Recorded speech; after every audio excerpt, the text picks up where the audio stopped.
Welcome to our new episode of Speak Revenue. Remember, revenue is not a goal, it's a result. But a result of what?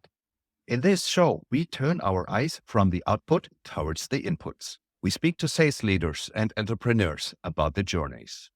Join us on our quest to uncover and learn the root causes of success. Let's unpack what worked for them and what didn't. Today, with our guest, Tom Hartman. Welcome, Tom. It's a pleasure to meet you. Thanks for taking the time.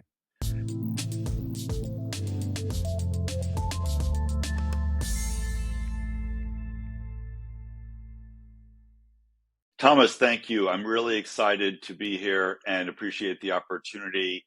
I've listened to several of your prior podcasts and I've learned something from each of them. So really excited to be here and talk. Yeah, there's already a lot of material. Thanks. Thanks a lot. So let's introduce you. Who are you? What do you do? Why are you so successful?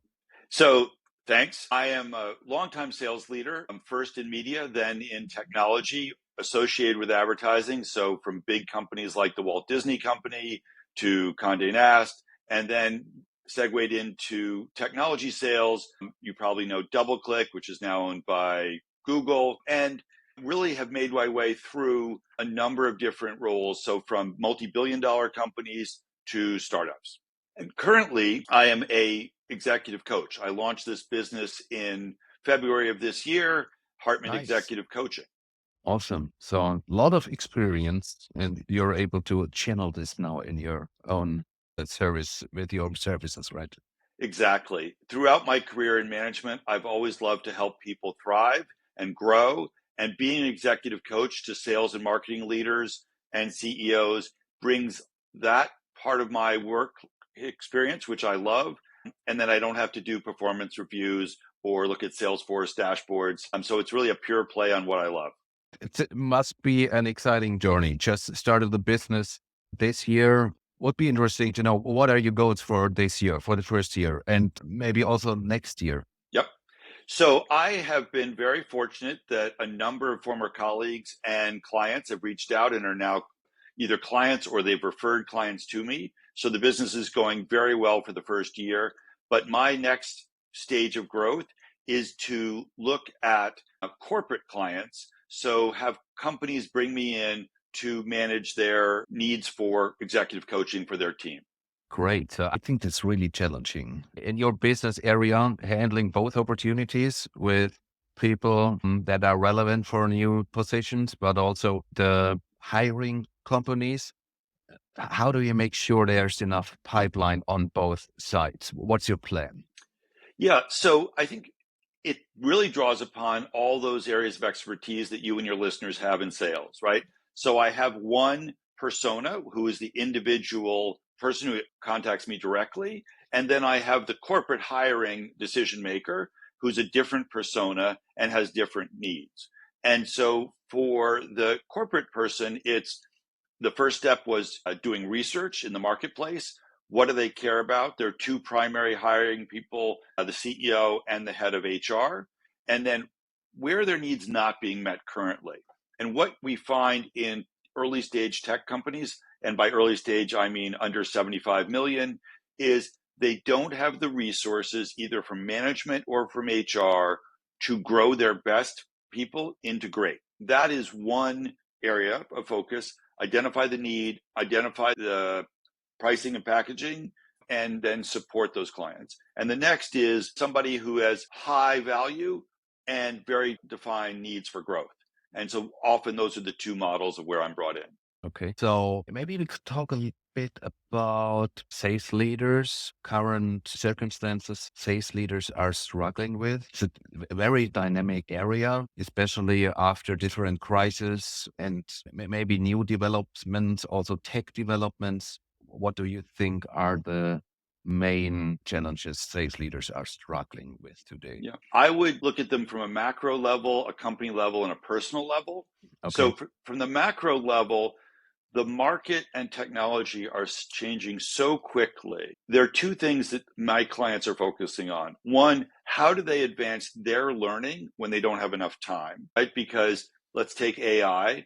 AI is in everything, including Zoom, right? but it's certainly in your CRM system, it's in your sales management system. And how do you understand how it's impacting your opportunity for growth and your clients?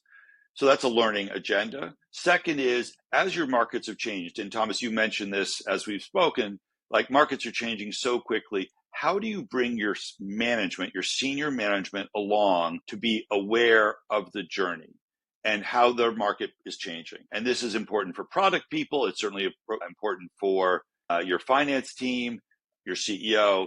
And so those are two sort of macroeconomic challenges. On the company level, it's related, which is how do you bring your product and marketing people into alignment with what you're seeing into the marketplace and make sure that you're serving the company by bringing back that information, but also getting it heard, right? So the CRO is out there every day getting beat up either by their clients or their staff.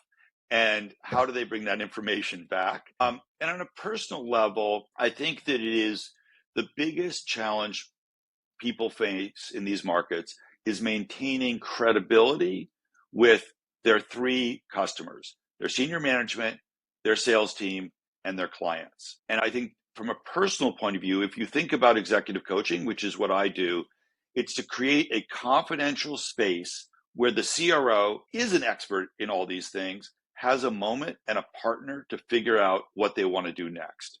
And I think in our fast-paced world, what executive coaching offers a CRO or a CMO is a space and a partner in which they can safely determine their best next step. How do you know any framework or any framework you apply to this so they are able to develop themselves the best way? Yes. So I started training in executive coaching in 2017. I have a fair amount of training, which I combine with my experience in multiple sales leader roles. But the framework first is, what is the challenge that the client brings to our partnership? And delving into whether that's the challenge they really are most in need of addressing, or is there something underneath it? And what I would say is that it's a truism in executive coaching that the first ask is never the real ask. That in the course of conversation, you uncover the thing that really is in the way of what the client is trying to achieve. And so first step is, what are we really talking about? And then the second step is building a plan. And I have a project plan process that I take my clients through. So there's discovery, then there's the project plan design. What's the objective? What are you trying to achieve by when? What resources do you have? Who can you rely on to build that, to help you in that journey? And then what are the rewards and benefits of achieving it? One of the things that we do, we tend to approach problems or opportunities on our own the same way each time. And a coach brings both a process and a point of view to that journey to help you. Okay. I think it's still true that sales leaders are in their jobs for about 17 or 18 months on average. What are the advantages or maybe even the benefits of this, or maybe disadvantages, or are there good things about it? Or what is your view on this? So I think that people are best served by thinking about their career, not their job. So if you think about the career as the journey, every time you get better, you'll be both more successful in your current job and more successful at the next job. And while people tend to stay in these jobs for far too short, there are lots of examples of people who stay there for 4 or 5 years. And so what is the benefit to you as a leader of staying an extra year or year and a half in a job? And to be quite frank, it's that much more income, because every time you change jobs, unless you're recruited, you have a period between jobs in which you're not earning money. So the cost of the executive coach is far less than what you lose or might gain by extending your tenure in a job by another year. Because extend each job another year, in 5 years, you've got at least a year less on the street. Yeah, understand. I think we've talked a bit to prepare for today's episode, and I know, especially for sales leaders and for new CROs, new in their positions, time management is an issue. Calendars are full. Do you have any actionable advice on how to prioritize on things to get as much traction as possible from the start when they are onboarding? Yep. So I think there are two pieces of that question, which is first determining what you want to learn and who you want to connect to, the who and the what of what you want to get, right? And the second piece is how are you going to match your calendar to your goals? So you need to start with the goals first and then have those manifest in your calendar. So I work with my clients a lot on this topic. And the next thing is to realize that no one cares enough about your calendar. No one but you cares as much about your calendar as you do. And if you don't control your calendar, you will be at the mercy of other people's priorities. Yeah. And so it's easy to open up your calendar, let anyone put time on it. And as sales managers, we want to be accessible and an open door policy. But you have to figure out how to create time to get what you need to be done. So, Right. So it's don't be shy about controlling your own calendar. yeah. It's just also very important to be aware of personal goals or team goals, company goals, to know how to organize the calendar. Absolutely. And I would say something else is if that becomes a challenge area for you, you may not be communicating to the people who want more of your time how you're using your time. So once you identify the goals, once you implement the calendar, don't forget to explain, this is why I'm doing what I'm doing. Here's where we can engage. The benefit of me having time to support you without you in the room with me is important to you. Yeah, transparency with the team. So especially for executives, as you're coaching executives, those are people who need to be able to hire great talent themselves. Are there any signs or any specific qualifications you see there are to be able to hire great talent? I think it's no different than sales in many ways, which is you want a disciplined process. So do you take the time in advance of opening the job, not just to write a job description, right? AI can write you a job description, but what are the things that matter to you as the hiring person, to the team, and to your clients, right? What are the three things you need for those three groups for this person to succeed? I consider hiring a great responsibility because I'm asking someone to make a change, right? They could be unemployed, they could be in a job, but I'm asking them to come on a risky journey with me. And so I want to understand what will that person add to those three audiences and what will they get from those three audiences? All right. So do you also cover the capabilities on how to hire the right talent, or Yep. is there a specific approach on that as well? So the first step of this specific approach is really understand what you need. And to do that, you both have a look at your business, like where do I have a gap in hiring? In one of your earlier podcasts, one of the people was talking about the fact that player coaches don't work, so you want to hire managers. So what type of manager is going to fit for the sales team you already have if you're bringing them in from outside? The second piece is, what is the personality type that will thrive for your stage company? So if you're an early stage company where every day the world changes, you need someone who is resilient. So what is the personality type that will fit with your company stage? And if you're way far along and you need someone who thrives on individual achievement, that might be a better fit because they're going to follow the rules, be self-interested, and you've got a machine into which they can fit. So company stage, I think, is a big part of that.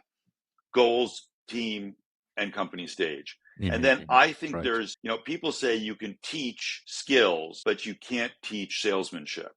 And by that, I mean, you want the energy of a seller, positive energy. Each person adds to the vibe of your team. And so you want someone who you think other people will appreciate. Just another different question, different topic. Would you like to share with us something that just didn't work in the past? It's a great question. in a couple of roles I've had, as a sales leader, I was starting a new division, right? Or attacking a new customer for a company. And that is an exciting challenge for someone who likes to sell like I do and likes to manage. But what doesn't work is taking someone else's word for how easy it'll be or the product market fit. And so what I have learned is that you want to do your own research so you are invested in and informed about what you're taking on. And I think that sounds simple, but you're a hard charging person at a company. They say, hey, we have a new job for you. We've always sold ice cream. Now we want you to sell chocolate sauce. Great. Yeah. But you have to understand that decision. And then the second is you want to make sure that the management team understands and is a partner in how long and what it will take to succeed.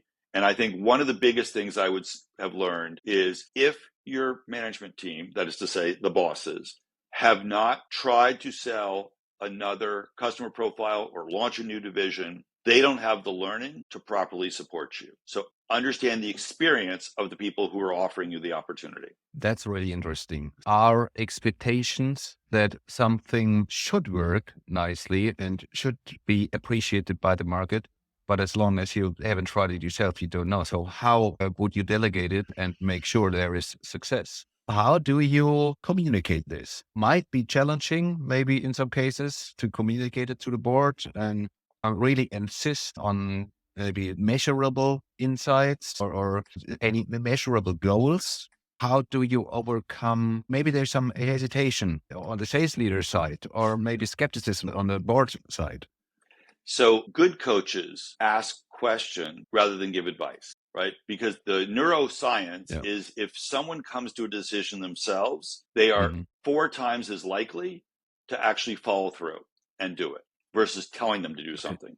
And that's, by the way, true for sales leaders to think about with their teams. So I think the first thing you have to do is ask the questions to understand how the company, whether it's the board, CEO, came to the decision, understand what diligence that they went through to make the decision. And I think one way is if you see gaps in that, you can help them understand the need for more product market fit research or new compensation plans or marketing materials, right? So I think I would start by aggressively questioning in a collaborative fashion, right? And then if that's not working, it's always good to bring in an outside expert, right? Someone from another company that's launched another division to be part of that conversation. And third, you have to stick to your gun because there's 2 opportunities here.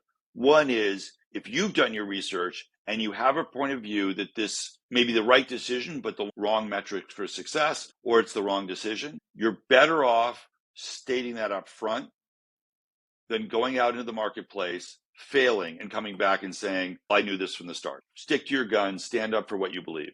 Yeah, this can be a really hard position or situation for any sales leader. You are advised to follow a new strategic way, maybe sell a new product, but you don't know the foundations of it or the basics, measurable goals. Really hard. So yeah, it seems as long as you are aware of it and let the responsible people know, you should be on a good path. Yeah, and let's be honest, right? If you're being asked to take on a role, you may not have a choice, right? Yeah. It's not a yes or no, I'm not going to do it.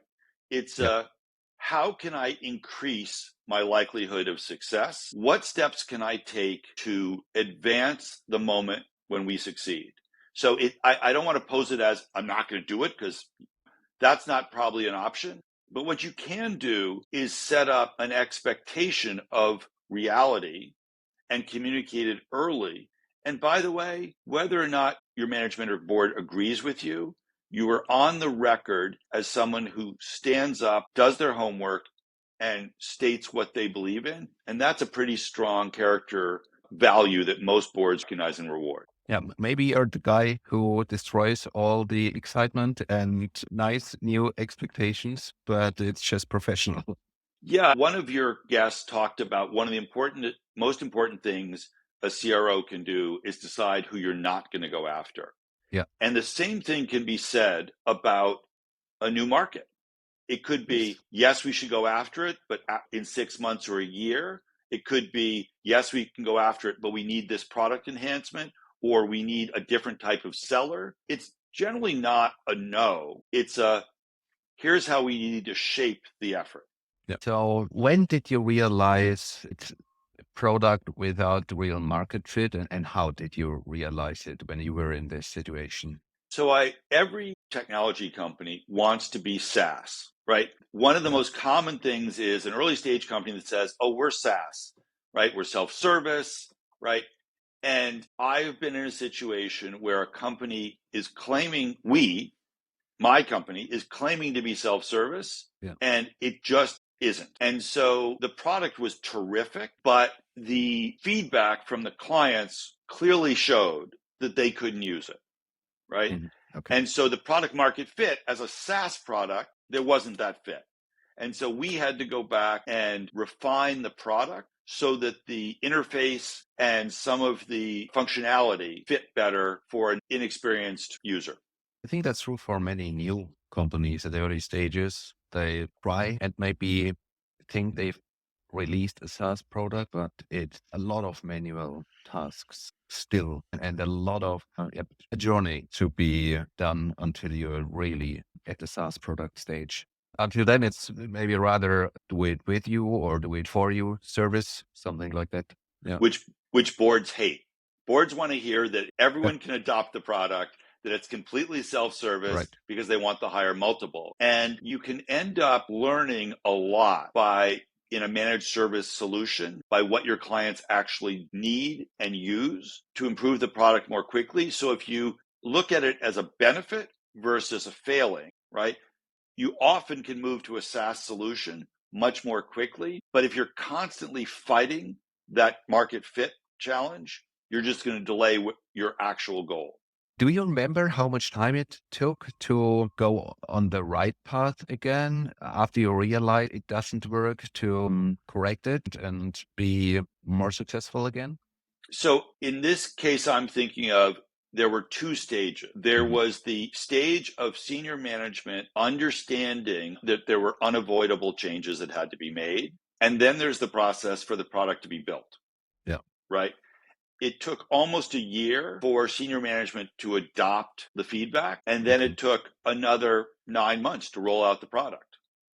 All right. So it was difficult. And think of maybe the product could have been rolled out faster, but imagine if that year in an early stage company could have been cut to 3 months because the management team was in a position to learn and move more quickly. Yeah, that's so important. So a lot of suffering and waste of money could be avoided.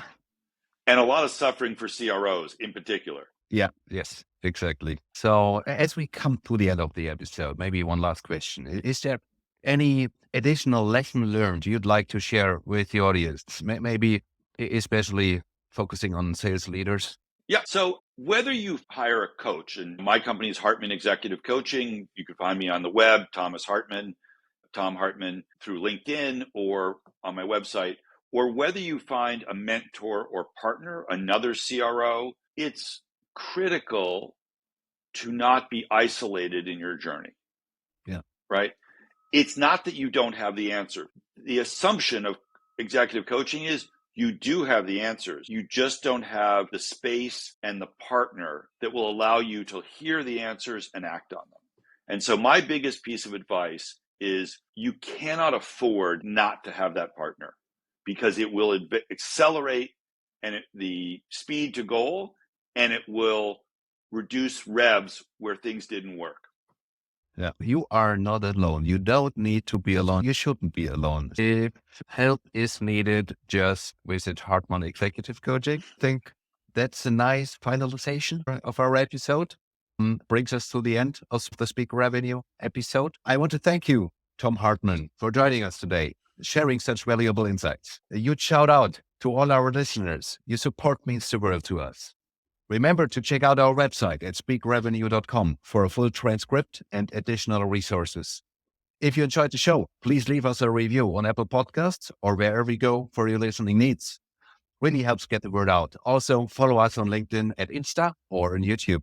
We'll be back soon with another great guest. Until then, stay curious, keep listening.